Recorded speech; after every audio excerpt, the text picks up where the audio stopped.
Uma alegria estar aqui mais uma vez com vocês nesse domingo. É uma alegria poder acordar e logo cedo estarmos juntos, né? Podendo adorar o nome do nosso Deus, ouvir a palavra dele.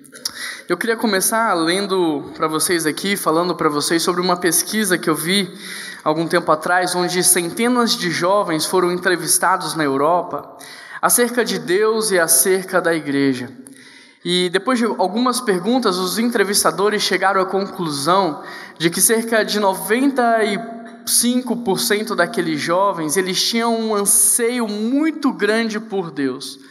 Mas ao mesmo tempo, cerca de 90% daqueles jovens demonstraram ter algum tipo de repulsa pela igreja. Ou seja, eles queriam a Deus, mas da mesma forma eles não queriam a igreja local, não queriam fazer parte de uma igreja, frequentar uma igreja. Se você repetir essa mesma pesquisa, essas mesmas perguntas aos seus amigos, você verá que a resposta não vai ser muito diferente disso. As pessoas querem Deus, mas elas de certa forma não querem a igreja local, não querem frequentar uma igreja, não querem fazer parte de uma igreja. Mas sabe o que é mais interessante nessa história toda? É o que normalmente nós falamos para essas pessoas que desejam a Deus, mas têm um pé atrás com a igreja. Porque normalmente nós olhamos para essas pessoas e dizemos algo do tipo: olha, você não precisa focar na igreja, deixa a igreja de lado, esquece a igreja, foque em Jesus. Foque em Jesus e deixe a igreja de lado. Mas se você observar um pouco mais essa frase, analisar um pouco mais essa frase, você vai ver que tem algo de muito errado nela. Sabe por quê? Porque a igreja é a noiva de Cristo.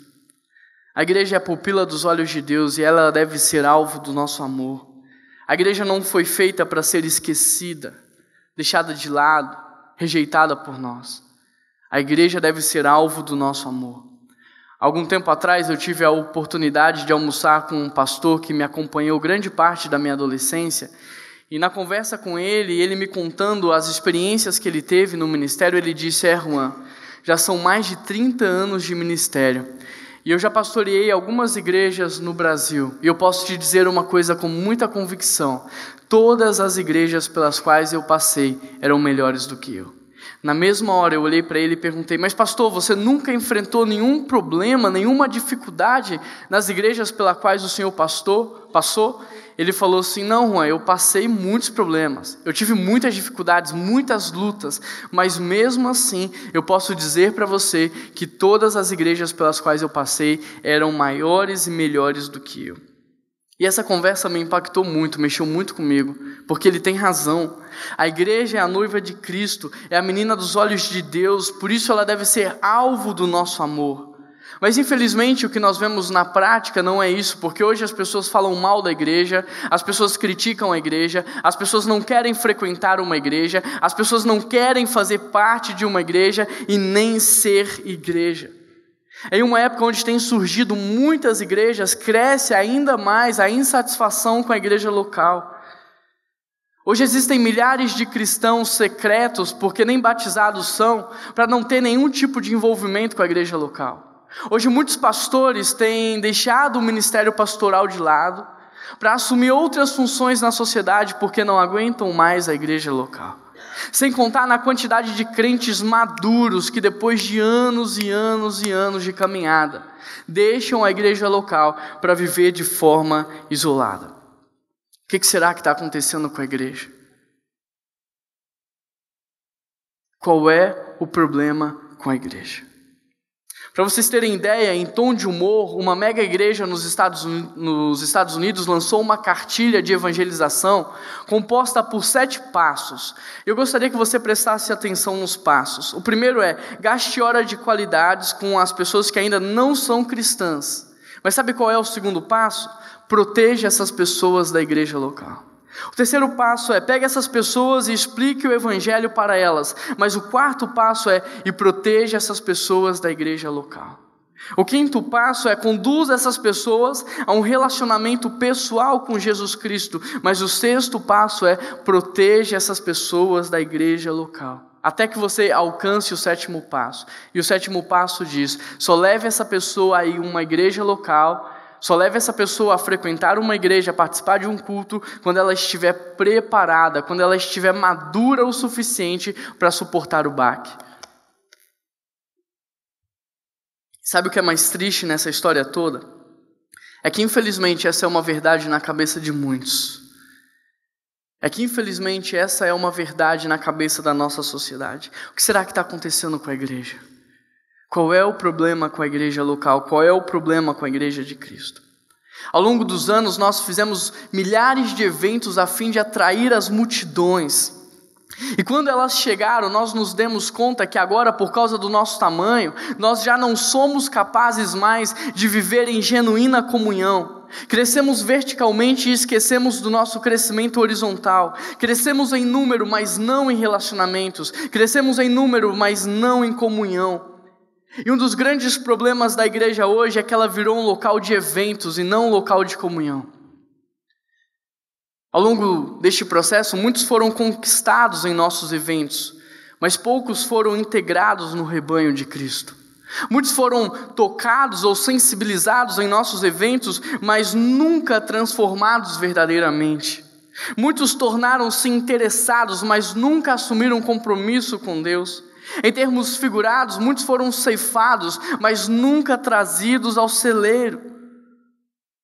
A busca pelo crescimento vertical acabou tornando a igreja em comunidade, onde as pessoas não mais se conhecem.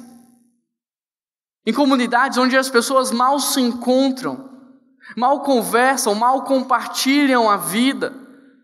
Por causa disso, perdemos duas grandes características.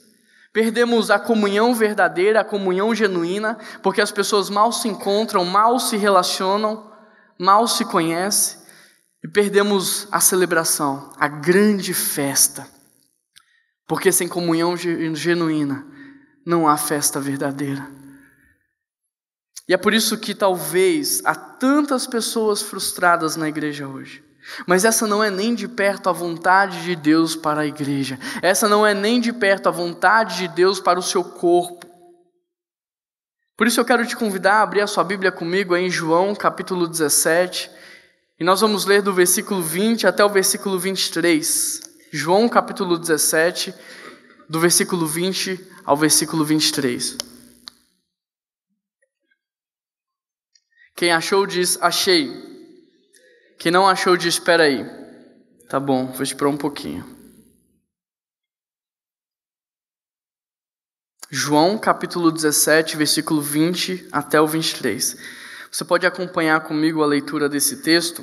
E o texto diz assim: minha oração não é apenas por eles. Rogo também por aqueles que crerão em mim por meio da mensagem deles, para que todos sejam um, Pai, como tu estás em mim e eu em ti. Que eles também estejam em nós, para que o mundo creia que tu me enviastes.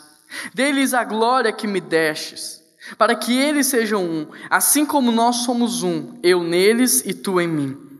Que eles sejam levados à plena unidade, para que o mundo saiba que tu me enviastes e o amaste, como igualmente me amaste. Feche os seus olhos, vamos orar. Paizinho, muito obrigado pela Tua palavra, Deus. Muito obrigado porque a Tua palavra é viva e eficaz. Que o Senhor Jesus Cristo possa falar aos nossos corações nessa manhã, Deus. Quebranta de fato o nosso coração, nos faz sensível ao Teu mover, Pai. Transforma a nossa igreja, Pai, que nós possamos aqui viver uma comunhão genuína, Pai. Nos ajude, Deus, nesse crescimento, onde nós possamos, ó Deus, nos interessar mais na vida do outro, compartilhar mais a vida, caminhar junto. Nos tira do isolamento, nos tira do caminhar sozinho, Pai, e nos ensina a viver num corpo, Pai. É por isso, Deus, que eu oro, que toda honra e toda glória seja dada ao Senhor, em nome de Jesus, amém. Sabe o que esse texto representa? Essa é a oração de Jesus, e na oração dele, ele pede algo a Deus, e isso que ele pede a Deus é para a sua igreja. Jesus, ele ora a Deus pedindo unidade para a sua igreja, mas não qualquer unidade, porque da mesma forma que Jesus veio para estabelecer um novo padrão de amor, Jesus veio e estabeleceu também um novo padrão de unidade. E a unidade que Jesus pede ao Pai para a sua igreja é exatamente a mesma unidade que há no seu relacionamento com Deus. Você tem ideia do que isso significa?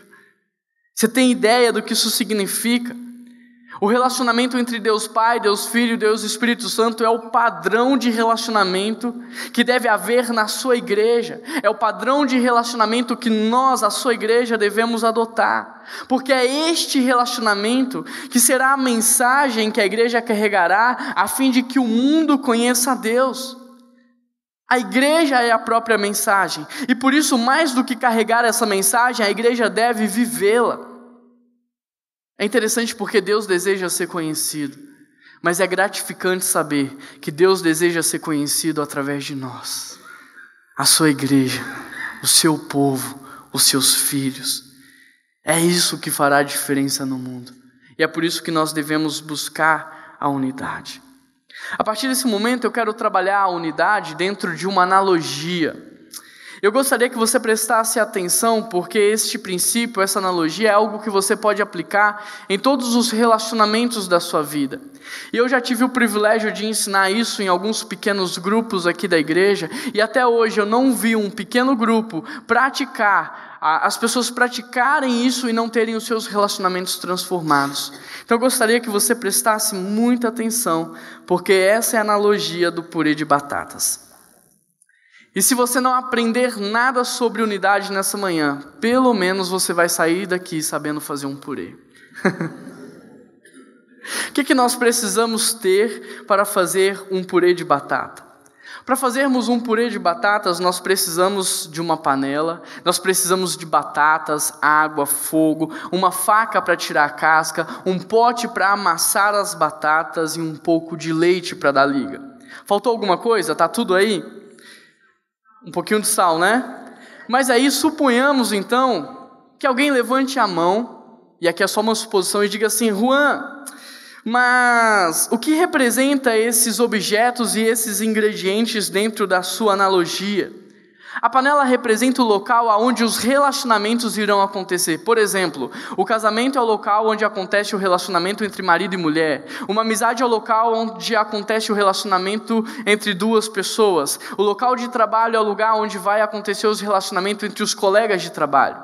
Então a panela, ela representa o local onde os relacionamentos vão acontecer. Até aí tudo bem? Perfeito.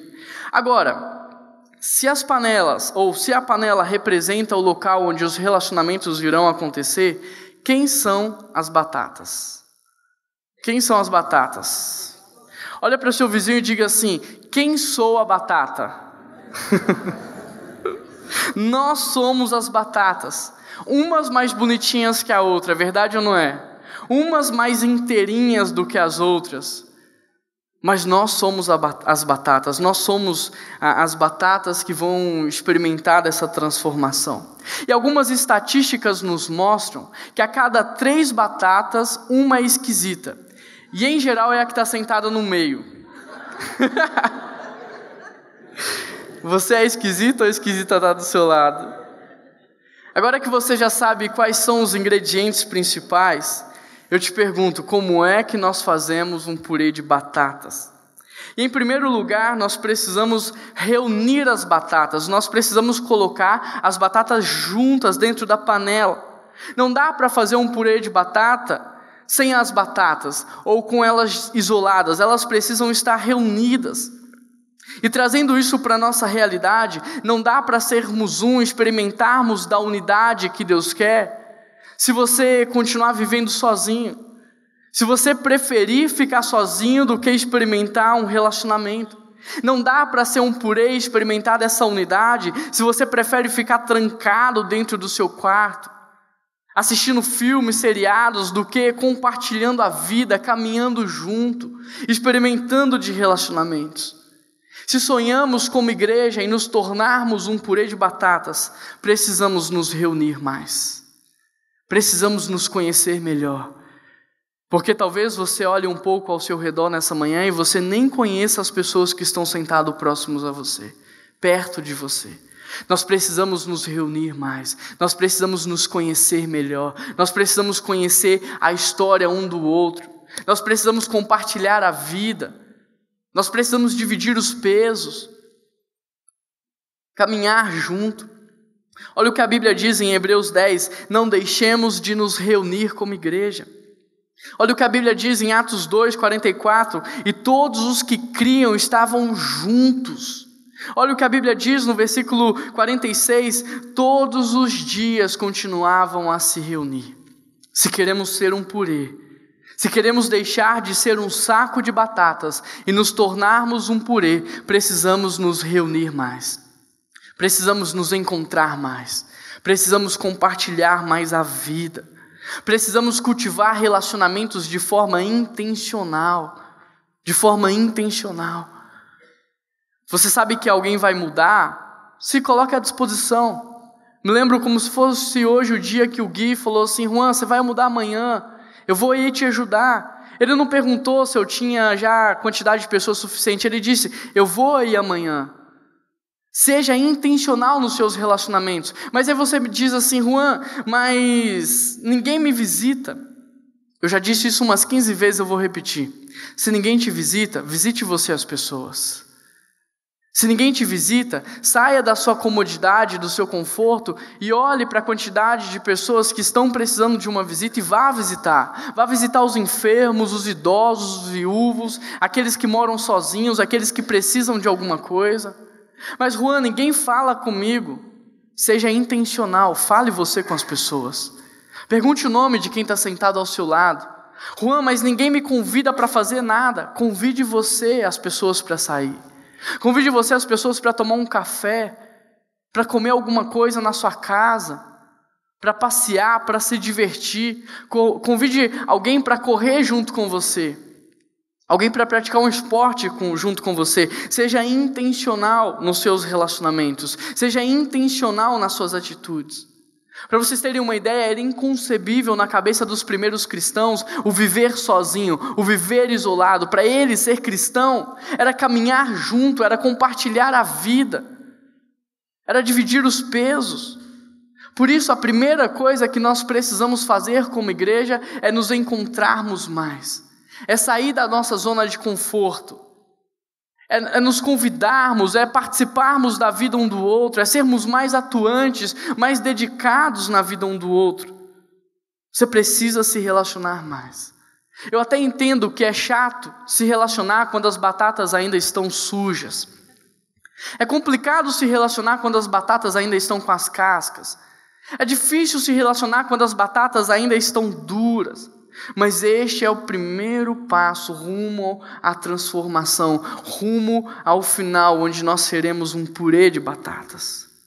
E nós temos que confiar que Deus é o agente nisso tudo, que é Ele que transforma as batatas num purê. Por isso nós precisamos dar o primeiro passo, o passo de fé, e sermos intencionais nos nossos relacionamentos. Mas agora que nós já temos as batatas reunidas, nós já temos um purê? Não. Então, em segundo lugar, nós precisamos colocar água nas batatas. Você já tentou fazer um purê com as batatas cruas? Eu imagino que não, né? Se bem que olhando para alguns aqui de cima, eu não duvido muito. Para você fazer um purê de batatas, você precisa cozinhar as batatas. E para cozinhar as batatas, você precisa colocar água na panela. E o que a água representa dentro da nossa analogia? Isaías diz que a palavra de Deus não voltará vazia sem antes ter atingido o propósito para qual foi enviada. Paulo em Romanos diz que ele não se envergonha do Evangelho, porque o Evangelho é poder de Deus para a salvação das pessoas. E em Hebreus nós encontramos o texto que diz que a palavra é mais afiada do que uma espada, e que ela é capaz de penetrar, dividir, separar. Eu não sei se você matou a charada ou não, mas a água dentro da nossa analogia, ela é representada pela palavra de Deus. E da mesma forma que as batatas precisam ser amolecidas pela água, nós precisamos ser trabalhados pela palavra de Deus. Tem um ditado que diz mais ou menos assim: água mole, tanto bate. Ao longo dos anos, milhares de rochas foram trabalhadas pela força da água, é verdade ou não é? Por isso não importa o quão duro esteja o seu coração, a palavra de Deus tem poder para transformá-lo. Não importa quão duro esteja o coração do seu marido, da sua esposa. Não importa quão duro esteja o coração dos teus filhos, o coração das pessoas que se relacionam com você. A palavra de Deus, ela é poder para a transformação, ela é poder para a salvação. A palavra de Deus pode agir em nós. Por isso, se queremos fazer um purê de batata, precisamos de água. Se queremos ser um purê de batata, precisamos da palavra de Deus no nosso meio. E o nosso problema é que muitas vezes tentamos amolecer os outros com argumentos. Muitas vezes tentamos amolecer os outros com palavras que não vêm de Deus, com palavras regadas pela ira, pela raiva, pelo ódio. Gastamos tempo discutindo, brigando, forçando, pensando que dessa forma iremos amolecer as batatas, mas o que de fato quebranta os nossos corações, o que de fato transforma as nossas vidas, não são os nossos argumentos, não é a nossa força, mas é a palavra de Deus. Quantos ao evangelizarem não usam milhares de argumentos a fim de convencer o outro? Argumentos teológicos, filosóficos, científicos, palavras de efeito, frases prontas, pensando que dessa forma o outro experimentará de uma transformação na sua vida. Mas isso não acontece, nós ficamos frustrados. Por quê? Porque o que realmente vai mudar a vida da outra pessoa é a palavra de Deus. Não são os nossos argumentos, não é a nossa força, não é a nossa vontade, é a palavra de Deus. Quantas vezes não tentamos convencer os nossos filhos a não fazerem determinada coisa, e não usamos exemplos de pessoas que se deram mal, e não usamos o medo? Deixa eu te dizer algo, o seu filho pode até deixar de fazer aquilo, mas não porque ele foi transformado, talvez apenas porque ele ficou com medo. Se você quer experimentar de uma transformação na vida do seu filho e fazer do seu filho alguém melhor, o que você precisa fazer é ministrar a palavra de Deus ao coração dele. A Bíblia diz: ensina a criança no caminho, e o caminho é Cristo Jesus, não há outra forma. Precisamos ensinar a palavra de Deus para os nossos filhos. Às vezes investimos o nosso tempo com milhares de outras coisas e não investimos o nosso tempo ensinando a palavra de Deus para eles, compartilhando daquilo que Deus nos ensina. Se realmente queremos amolecer as batatas, se realmente queremos ver as pessoas sendo transformadas, precisamos falar mais da palavra de Deus. Por isso, comece hoje mesmo a soltar um pouco de água nas batatas.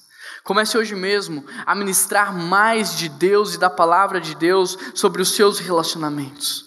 Está tendo uma conversa difícil com alguém, um embate? Ouse falar a palavra de Deus. Diga: olha, eu não quero mais discutir com você, eu vou parar, porque eu não vou mais bater boca com você. Eu vou parar agora e eu vou orar, porque a Bíblia diz que a nossa luta não é contra a carne, a minha luta não é contra você, a nossa luta é espiritual. Então eu vou orar e eu vou pedir a Deus que nos dê sabedoria, para que Ele nos dê uma direção, para que os dois lados saiam satisfeitos. Na hora a pessoa pode até ficar em choque, mas eu te garanto que quando ela for para a casa dela e ela for brigar com os filhos dela, esse texto virá à mente dela, esse versículo virá à mente dela, e ela se lembrará: a minha luta não é contra eles, a minha luta é espiritual. Então eu devo clamar a Deus, eu devo pedir a Deus sabedoria. Quando o marido dessa pessoa chegar mais tarde e ela for brigar com o marido, ela vai se lembrar desse versículo e ela vai falar: puxa, a minha luta não é contra ele. Eu tenho que orar mais, pedir mais Deus na vida dele, eu preciso entregá-lo mais nas minhas orações. Sabe o que está acontecendo na vida dessa mulher? Ela está sendo amolecida pela palavra de Deus. Sem ela perceber, ela está sendo transformada pela palavra de Deus. Quando você for exortar o seu filho, chama ele para conversar e diga: filho, papai, mamãe quer conversar com você, mas antes eu gostaria de te ensinar um texto. Esse texto diz que os filhos devem honrar pai e mãe para que se prolongue os dias na terra. Todas as vezes que o seu filho for te desrespeitar, for fazer algo de errado, ele vai se lembrar: puxa, eu preciso honrar o meu pai e a minha mãe. E ao longo do tempo, ele será transformado pela palavra de Deus. A palavra de Deus amolecerá o seu coração. Quando alguém vier reclamar da situação do país com você, ao invés de concordar e reclamar também, ouse encher o coração da outra pessoa com esperança, com a palavra de Deus. Quando a pessoa estiver reclamando da corrupção, da violência, da desigualdade social, diga: você sabia que Jesus Cristo foi preparar moradas para nós? E aonde Ele foi preparar moradas para nós, não haverá corrupção, não haverá maldade, não haverá violência, não haverá desigualdade social. E você sabia que quando Jesus tiver terminado de preparar essas moradas, Ele voltará para buscar os seus filhos? Todas as vezes que esse homem se deparar com uma tragédia, todas as vezes que esse homem ouvir uma notícia ruim, ele se lembrará do fato que Jesus foi preparar moradas, e que aonde Jesus foi preparar moradas não haverá mais esses problemas. E a vida desse homem vai sendo trabalhada, vai sendo moldada pela palavra de Deus. Percebe? Quando você vê alguém passando necessidade, ministre a palavra de Deus. Quando você vê alguém fazendo algo de errado, ministre a palavra de Deus. Quando você for evangelizar alguém, use a palavra de Deus, porque ao fazer isso você estará amolecendo as batatas. A palavra de Deus irá agir nesses corações. Pense por um instante nos seus relacionamentos, na sua vida familiar, no seu casamento, nas suas amizades, nas suas relações no trabalho, no seu pequeno grupo aqui na igreja. Olhando para os seus relacionamentos, hoje você passa mais tempo discutindo, colocando os seus argumentos, ou você passa mais tempo ministrando a palavra de Deus? Hoje você passa mais tempo brigando com seus familiares, amigos, colegas, tentando impor as suas vontades, ou ministrando a palavra de Deus? Hoje você passa mais tempo tentando amolecer as pessoas com a sua própria força, ou você tem ministrado a palavra de Deus? Você realmente crê que a palavra de Deus ela é poder para a transformação e para a salvação das pessoas?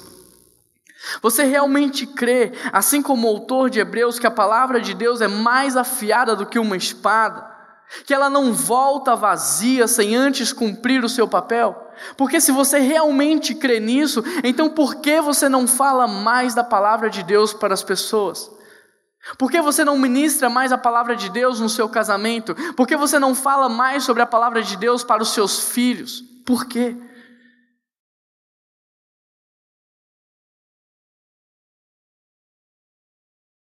Agora que nós já temos as batatas na água, nós temos um purê de batatas?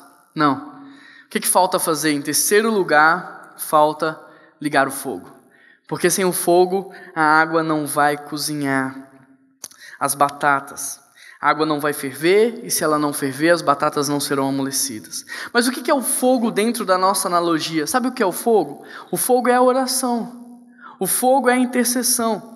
E trazendo isso para a nossa prática, nós já estamos reunidos enquanto batatas, nós já estamos ministrando a palavra de Deus uns para os outros, e agora nós estamos orando. E enquanto nós oramos, Deus vai agindo através da sua palavra nos nossos corações. Ou seja, da mesma forma que a água junto com o fogo é capaz de amolecer as batatas, a oração junto com a palavra de Deus é capaz de transformar as vidas. Agora presta atenção num detalhe muito importante, preste atenção. Se as batatas tivessem olhos, elas veriam fogo? Veriam ou não? Mas elas sentem o poder do fogo, é verdade ou não é? Estou dizendo isso porque eu quero que você imagine uma cena. Imagine que a partir de hoje você decida orar pelos seus vizinhos. E aí você acorda às 3 horas da manhã, que é o horário que o crente gosta de orar, é verdade ou não é? E aí você sai da sua casa às 3 da manhã e para na porta do primeiro vizinho. Você levanta as suas mãos e começa a orar em alta voz, dizendo: Deus, expulsa os demônios dessa casa. Ó Pai, essa casa parece abrigo de doidos. Ensina essa mulher a ser sábia, porque ela tem sido uma tola. Ensina essa mulher a se vestir decentemente, porque ela tem andado como uma piriguete por aí. Ensina esse homem, Deus, a ser um homem de verdade, porque ele tem sido um banana na sua família. Ensina essas crianças a serem mais comportadas, porque elas são terríveis, ó Deus. Ensina essa família a parar de correr atrás do vento. Ensina essas pessoas sobre higiene, ó Pai, porque olha quanta sujeira. Consegue imaginar a cena? Consegue imaginar o constrangimento que você irá causar? Da mesma forma que as batatas não veem um fogo, mas sentem o poder do fogo, os seus vizinhos, os seus amigos, os seus colegas de trabalho não precisam necessariamente saber ou ver vocês orando por eles, mas com certeza eles sentirão o poder da sua oração. Tiago diz que a oração feita com fé é capaz de curar os enfermos. A Bíblia diz que a oração do justo é poderosa e eficaz. A Bíblia diz que Elias era um homem como nós e orou pedindo que não chovesse, e por mais de 3 anos não choveu. Você realmente crê no poder da oração? Você crê no poder da oração? Então por que você não ora mais pelos seus relacionamentos? Por que você não tem orado pelos seus familiares? Por que você não tem orado pelos seus colegas de trabalho?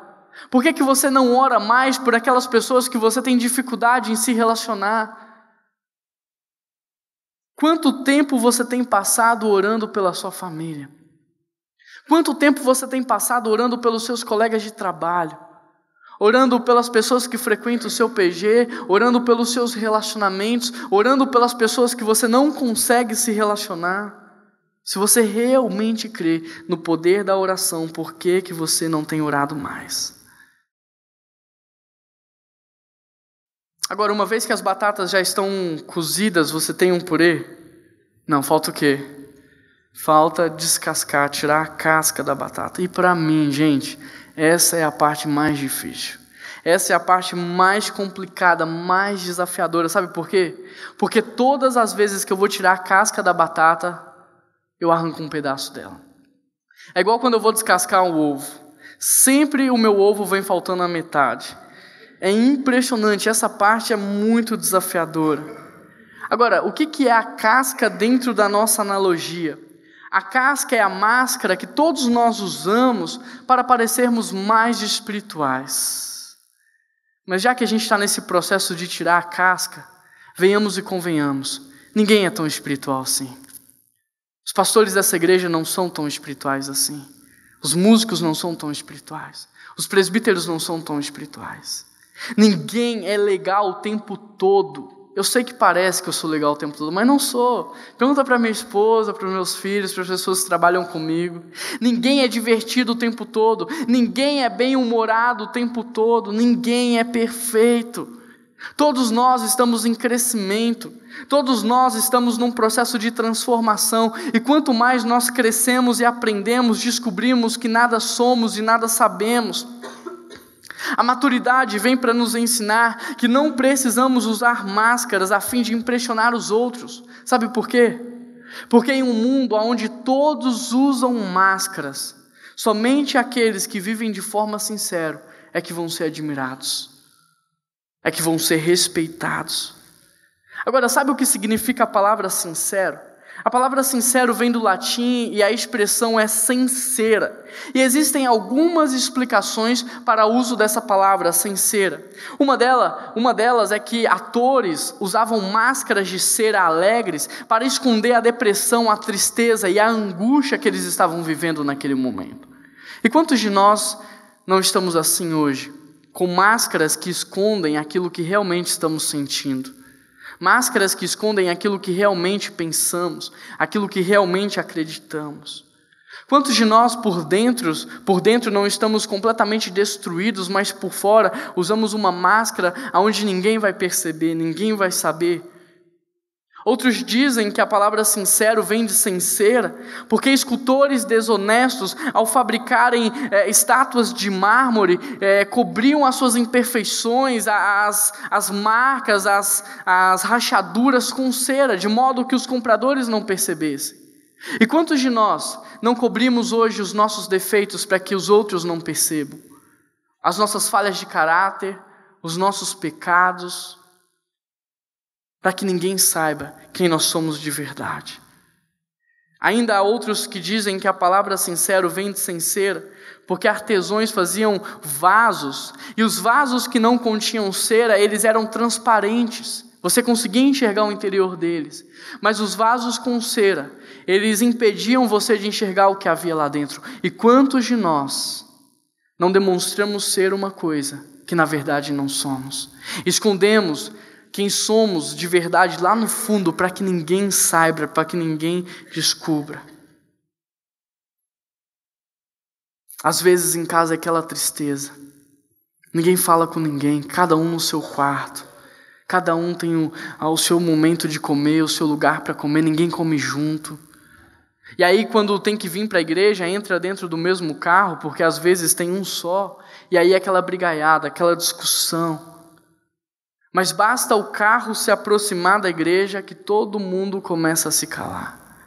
Virou a esquina, enxergou os flanelinhas, o semblante das pessoas começam a mudar. Estacionaram o carro na porta da igreja, pegam a máscara de cera, colocam, sai da igreja, sai do carro e muda até a voz. Dentro do carro era gritaria, agora do lado de fora do carro muda até a voz para falar: a paz, irmão, que Deus te abençoe, que domingo maravilhoso. É assim ou não é? A palavra de Deus diz: aproximemo-nos com um coração sincero. Aproximemo-nos com um coração sincero, tendo o coração purificado. É pesado demais tentar ser alguém que você não é, manter a aparência que não é verdadeira, que não condiz com a realidade, manter uma imagem que não tem nada a ver com você. Por isso, por mais que você tenha vergonha de demonstrar o seu eu interior, por mais que você tenha medo de demonstrar para as pessoas quem de fato você é, eu te digo, não vale a pena continuar vivendo essa mentira. Não vale a pena continuar sustentando essa mentira. Por isso, tira esse caminhão de cima de você, tira esse peso de cima de você. A verdade é libertadora. Nós não estamos aqui para te julgar, nós não estamos aqui para te condenar. A verdade é que todos nós estamos num processo de tirar as máscaras, porque nós queremos ser um purê de fato. Tem batata que você pega e a casca está praticamente saindo sozinha. É verdade ou não é? É como você chegar para uma pessoa e perguntar: tá tudo bem com você? Quer que eu ore por alguma coisa? E isso já é motivo suficiente para a pessoa se abrir e contar tudo, e até chorar se preciso for. A casca saiu sozinha. Agora tem pessoas que você chega e você diz: tá tudo bem? Tá tudo bem. Precisa que eu ore por alguma coisa? Não preciso que ore por nada, tá tudo bem na minha vida. Por algum motivo, às vezes essa pessoa ela não quer se abrir, e por isso a casca não sai tão facilmente. Só que o que a gente tem que fazer? Nós não podemos desistir, nós só precisamos ir com mais calma. Nós só precisamos ir com mais amor e com mais carinho. Nós não podemos forçar muito para tirar a casca dessa pessoa, porque se a gente forçar, vai acabar machucando essa batata toda. E às vezes para cada centímetro de casca que sai é um pedaço da batata que vem junto. Nós precisamos amar mais, andar junto e tirar lasquinha por lasquinha. Você vai amando, você vai conquistando, você vai discipulando, e naturalmente essa pessoa vai confiando em você. E à medida em que ela vai confiando em você, a casca vai saindo. Olha para a pessoa que está ao seu lado e diga assim: ó, até que você é uma batata bonita, mas tem que tirar essa casca. Agora que a gente já tem as batatas sem casca, elas já são um purê? Não, falta fazer o quê? Falta amassar as batatas. Sabe o que significa isso na prática? Essas batatas precisam decidir se aproximar ainda mais umas das outras. Elas precisam ser mais atuantes na vida uns dos outros. Agora eu te digo uma coisa, eu te adianto uma coisa: não é fácil viver esse processo. Porque da mesma forma que para transformarmos 2 pedaços de bife em um só, nós precisamos moer a carne, para transformar 2 batatas em uma só, nós precisamos amassá-las. E isso não é gostoso, é desconfortável, é difícil, mas é necessário se queremos de fato sermos um purê, se queremos de fato experimentarmos a unidade que Deus tem para nos dar. O texto diz que eles mantinham-se unidos, que eles tinham tudo em comum, que eles vendiam as suas propriedades e distribuíam entre eles, que eles estavam juntos todos os dias. É interessante porque a comunhão bíblica, ela é muito mais do que um encontro somente aos domingos, na celebração. A comunhão bíblica é muito mais do que um encontro só no meio da semana no seu pequeno grupo. A comunhão bíblica ela é marcada pelo compartilhar da vida, é o dividir as lutas, é o caminhar junto. A Bíblia diz: amai uns aos outros, perdoai uns aos outros, dediquem-se uns aos outros, suportem uns aos outros, consolai uns aos outros, sujeitem-se uns aos outros, orem uns pelos outros. E viver tudo isso daqui só é possível quando a gente se dispõe a caminhar junto. Não dá para fazer tudo isso que a Bíblia nos orienta a fazer encontrando só no domingo, encontrando só no pequeno grupo. Isso aqui só é possível quando a gente passa a caminhar junto, quando a gente passa a compartilhar a vida um com o outro, a dividir os pesos, a suportar o outro nos braços se preciso for. Olha o que o autor de Hebreus diz: e consideremos-nos uns aos outros para incentivar-nos ao amor e às boas obras. Não deixemos de nos reunir como igreja, mas encorajemo-nos uns aos outros. Presta atenção no que esse texto diz, porque ele está dizendo que não basta se encontrar, não basta se ver. Quando nós nos encontramos, nós precisamos fazer algo. E o que o texto diz que nós precisamos fazer? Incentivar os outros ao amor, incentivar os outros às boas obras, encorajar os outros. Podemos conversar sobre as coisas do dia? Podemos. Podemos falar sobre futebol? Podemos. Podemos falar sobre novela, sobre seriado, sobre filme? Podemos. Mas nós devemos encontrar brechas em nossas conversas, nos nossos relacionamentos para incentivar um ao outro, para encorajar um ao outro. Imagine que eu esteja numa farmácia e a Soninha está lá e ela me encontra e ela vê lá na minha cestinha um antibiótico e a gente começa a conversar sobre sinusite. E aí papo vem, papo vai, eu aproveito aquele momento e digo: Soninha, deixa eu te dizer algo. Eu quero agradecer a Deus pela sua vida, porque olha, como Deus te usou na corrida da arca, como você foi usada neste projeto, como Deus manifestou a presença dele através da sua vida naquele lugar. Soninha, esse projeto é muito legal porque isso ajuda muitas famílias, ajuda muitas pessoas, sem falar na ajuda que dá para a nossa ONG, na ajuda que dá para a igreja, na ajuda que isso dá para a cidade. Soninha, parabéns, dedique-se cada vez mais nesse projeto, porque Deus está te usando. O que eu acabei de fazer? Eu acabei de incentivá-la ao amor e às boas obras. Eu acabei de encorajá-la. E deixa eu aproveitar esse assunto para fazer uma observação. Criticar o outro é muito fácil, não precisa ser inteligente. O difícil é ver a beleza, porque isso requer graça. Tenha um olhar menos crítico, tenha um olhar menos maldoso, tenha um olhar menos agressivo. Para de jogar água fria nas pessoas. Para de desmotivar as pessoas, sabe por quê? Porque já tem muita gente fazendo isso na vida. As pessoas estão precisando de alguém que dê as mãos e ande junto. O que as pessoas estão precisando é de alguém que compartilhe a vida com elas. É de alguém que quando elas estiverem fracas, chegue alguém e levante, fortaleça. É de alguém que traga uma palavra assertiva, uma palavra de incentivo, uma palavra de encorajamento. É de alguém que ajude ela a crescer e a ser melhor. Mas agora que nós já temos as batatas amassadas, nós temos um purê? Não. Sexto lugar, falta colocar um pouquinho de leite para dar liga. E sabe o que o leite representa dentro da nossa analogia? O leite, ele representa o Espírito Santo. Porque aqui nós só temos batatas amassadas, mas nós ainda não temos um purê. Sabe por quê? Porque ainda existem pedaços que se sobressaem mais. No meio dessa massa ainda existem pedaços que chamam mais a atenção para si do que para o corpo. E isso acontece por causa dos nossos pecados, por causa da nossa carnalidade, por causa do nosso orgulho, do nosso ego inflado. Isso acontece por causa da nossa necessidade de aparecer mais do que os outros. E é aí que o Espírito Santo entra, porque é Ele que nos convence do pecado. É Ele que nos ajuda a ser um corpo. É o Espírito Santo, através do seu fruto, que trabalha em nossas vidas, nos dando amor, alegria, paz, paciência, amabilidade, bondade, fidelidade, mansidão e domínio próprio. Eu não sei se você percebeu, mas todas essas características não fazem sentido algum quando você está sozinho. Elas só fazem sentido quando você está vivendo o relacionamento, quando você está em comunhão, quando você está no corpo. Sabe por quê? Porque a proposta de Deus não é que você seja uma batata, mas a proposta de Deus é que você se torne um purê, que você viva em comunidade, que você faça parte de um corpo.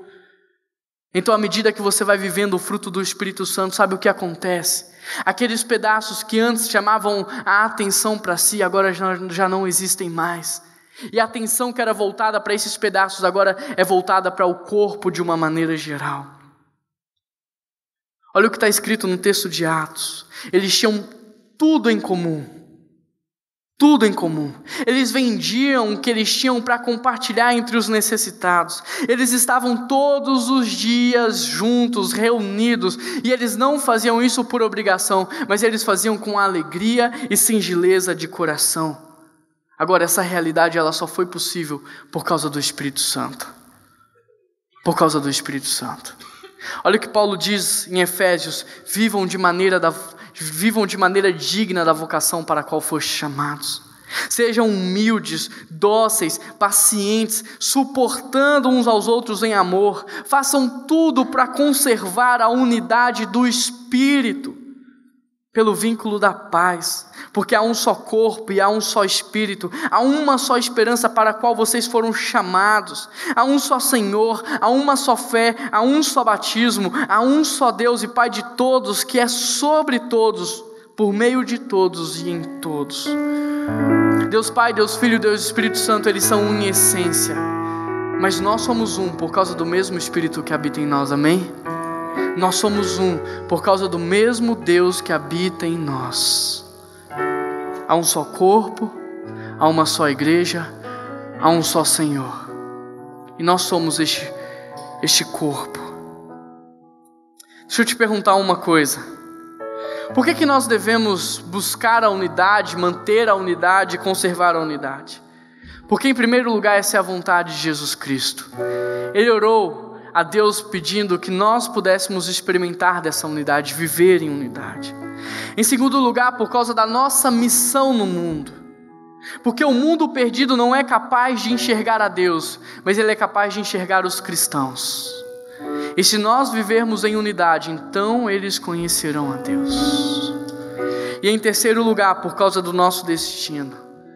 Porque se nós realmente acreditamos que viveremos juntos ao longo de toda a eternidade no céu, então passou da hora de aprendermos a viver como família na terra.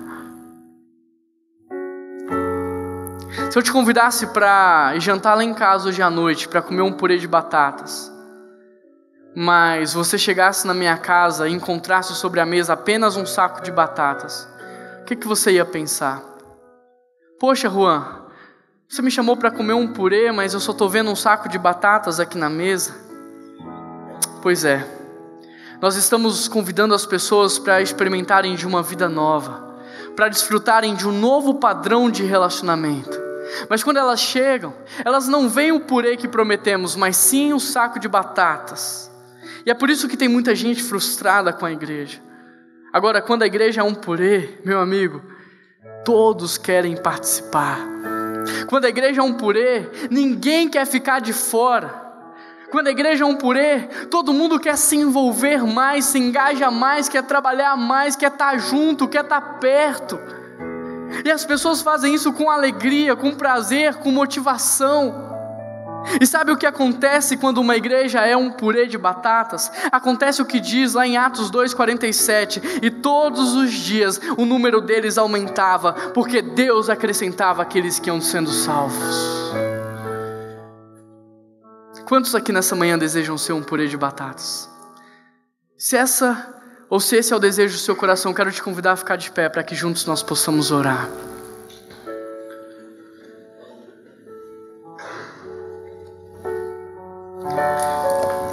Dê a mão para a pessoa que está ao seu lado. Junte os corredores.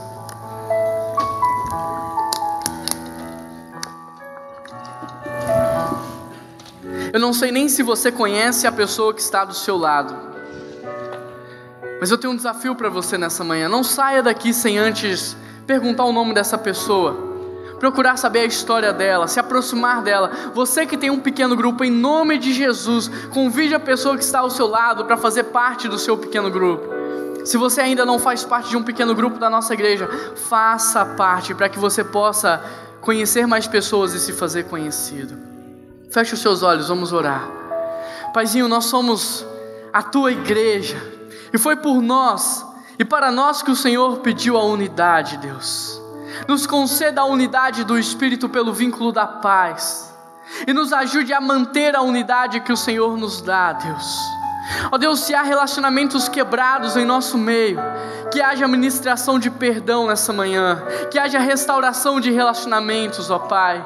Não nos deixe viver mais de forma isolada, Senhor, mas nos una com Teu Santo Espírito. Cele as nossas relações com Teu Santo Espírito, Deus. Nos ensine a olhar para o outro com graça, com amor, enxergando nele o que há de melhor, que é a Tua presença na vida dele. Nos ensine a ser mais atuantes uns nas vidas dos outros. Nos ensine a olhar para o outro, procurando algo que possamos fazer para agregar valor naquela vida, Pai. Nos tira como igreja da zona de conforto. Nos tira como igreja, Deus, do individualismo, da solidão, e nos ensine a viver como um corpo. Porque nós somos, ó Pai, a Tua igreja, nós somos o corpo, nós somos o Teu povo, nós somos a Tua noiva, e é assim que nós queremos viver, para que o mundo Te conheça. O mundo está perdido, ele vive em escuridão, por isso ele não é capaz de enxergar o Senhor, ó Deus, mas eles são capazes de enxergar a igreja, eles são capazes de enxergar os cristãos, que ao olharem para nós, eles consigam ver o Senhor Jesus Cristo expresso através dos nossos relacionamentos. Obrigado, Jesus, por essa palavra. Ó Deus, não deixe que ela morra dentro dos nossos corações. Tua palavra é poder para salvar, poder para transformar. A Tua palavra é viva e eficaz, e a Tua palavra não volta vazia. Que a Tua palavra nos transforme num purê de batatas. Essa é a oração que nós te fazemos, e é por isso que oramos em nome de Jesus. E toda a igreja diz: Amém.